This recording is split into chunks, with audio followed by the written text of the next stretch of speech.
Hello and welcome to the Coherent Leadership podcast. I'm your host, Jemima House. This week, the title of the podcast is the question for you to consider, and that is, what are you willing to know? In a world of sound bites and quick tips, this is your antidote. Something real, something thought-provoking, and something that has the power to actually change how you do things. So this episode in particular goes out to the values-led founders who have created a brilliant business that is for the highest good of all and are maybe reaching a point where the patching up and the attention required from you is in opposition to the freedom you expected to experience when you started creating this. So I'm here to talk to you about working on your business rather than in it, and talk to you about the structure. I'm a systems thinker at heart. And I like to look at the scaffolding, if you like, that holds things together and what shape it is, how strong it is, what it's based on. And I think many of us created businesses that stem from our passion, that stem from us really wanting to contribute and do good in the world. But the shape of the business was based upon a really old model, and we didn't even question it. We didn't even maybe acknowledge it because we're just building something that works, right? And that can pay us because we all live within the system of capitalism. We need money and we want people who want to be there to help us do what we've been put here to do. So my invitation to you is to take 15 minutes today. It's the top of the week.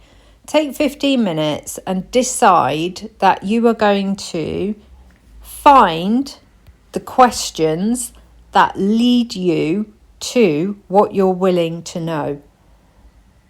And that's about the shape of your business, your impact, the problems you're experiencing, and how aligned it feels still on a day-to-day basis, a week-to-week basis.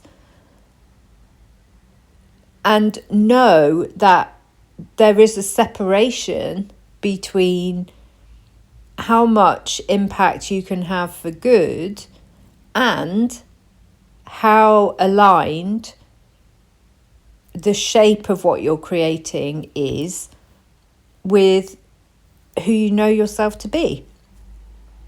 So if you're constantly firefighting, if you're absolutely stressed out, then there's something a little bit off there. And whilst entrepreneurs are known for their ingenuity and for the fact that we will figure it out, we just will. Whatever comes across our door, we will figure it out. Yes. How about if that energy might be expended in furthering what you came here to create rather than firefighting challenges that are popping up like whack-a-mole all over the place as you grow and as you scale. Because we all want to have a big impact for good. We all want to create profitable businesses. We all want to look after our people. Somewhere along the line, there is an incoherence when you start to struggle with the model that you've inherited. And as you know, I talk about this all the time, maybe every week, that model is a pyramid. And the pyramid, by its very essence, is formed to prioritize and take care of the people at the top. And you can keep extending that pyramid forever and ever. You can just keep creating layers on the bottom to extract their labor, to extract their wisdom, to extract their health, even if they allow it.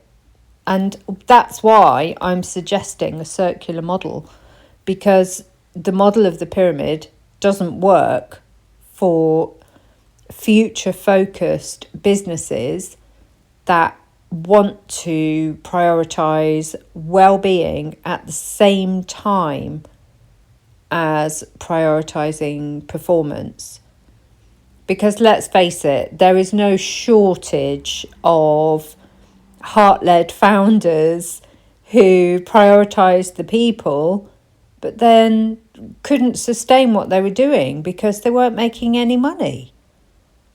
Like, that is a story that's really old. And I'm here to talk about the alternative and the fact that when we create a circular leadership system, we don't have to sacrifice profit for well-being. We can do both. So instead of having to control the people who are on the lower layers of the pyramid in order to protect profit, we design the conditions that allow humans to thrive, and profit naturally follows. All humans want to do well. They want to do well at whatever they agree to taking part in. So once we have a really clean basis for those other humans joining us on the mission that we've chosen, and, let's not mince our words. You are the leader of your mission, as I am the leader of my mission. But the people who choose to join us deserve to have their well-being protected, and we all deserve to experience the ease that profit brings. And there is a reciprocity in that. And also sustainability, obviously, because you cannot keep going if you don't have the funds to do so. And then how is your contribution to the world going to survive? Well, it won't. Simple as that. It will not. So instead of offering you a quick tip or a soundbite, because I am speaking to those of us who are at an advanced level, and like I always say, entrepreneurship is the self-development that nobody asks for. It never stops.